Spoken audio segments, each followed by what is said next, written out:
So going back to where we began, is really focus on our resources and what our priorities are for the organization. And we really focus on public safety.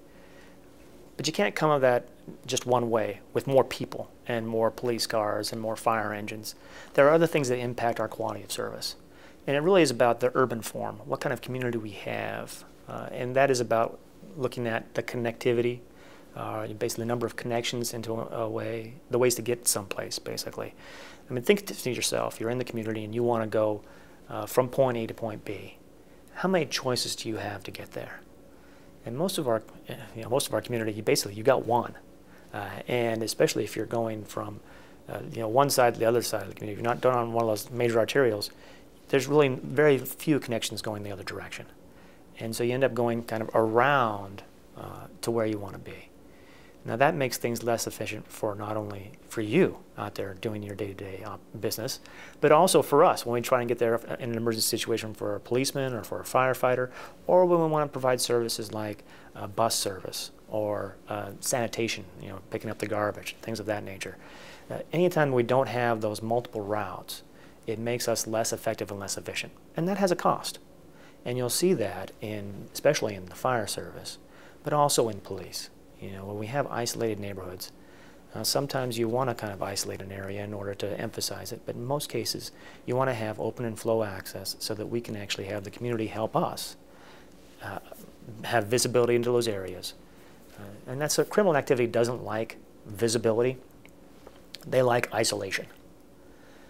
And that's kind of counterintuitive, because what you hear, the urban myth is that the isolated cul-de-sac is the safest place in the community. It's just not true.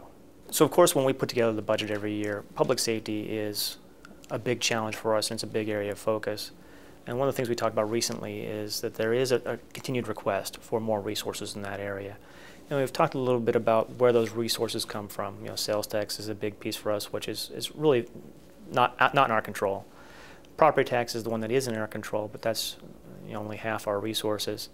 And it's a challenge, of course, to put additional resources in there. You've got to ask the community to provide more money to us. And in order for them to do that, they have to have a faith that we're spending that money appropriately. But the real challenge we have is that the vast majority, over 60% of our expenses across all services, is personnel. It's people. We are a public service entity. And we provide that service through people. We don't sell things. We don't sell water. We don't sell sewer. That's Public Works Commission. That's not us. We provide service. Keeping those people here and keeping qualified people is our biggest challenge.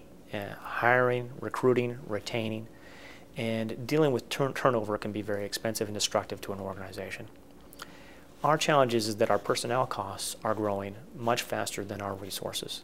So as we've all seen, property values have been stagnant. Our sales have been good, but the sales in the economy as a general have been weak. Someone told me that flat is the new up, and we have been flat over the last couple of years. So while our expenses are going up, our resources have been flat. And so we're facing two different challenges.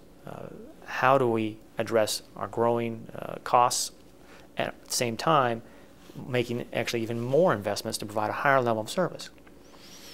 And that's the challenge of the budget process. And we have to go back to council and basically say, this is about prioritization.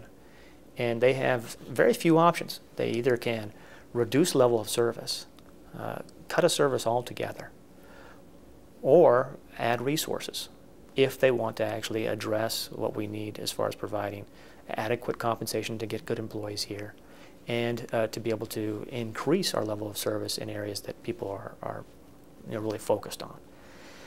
So you can take a look at our expenditures, take a look at that annual report, and you'll see that people are focused on public safety, and so are we. There's not a disconnect between what people are demanding and where we're investing their resources.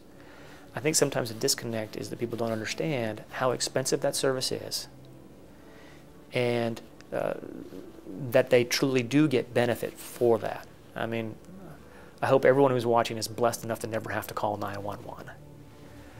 But you also need to understand that if you do, you're going to want us to be there, and you're going to want us to be there quickly. And that's about making those resources available to you so that we can respond when you make that call.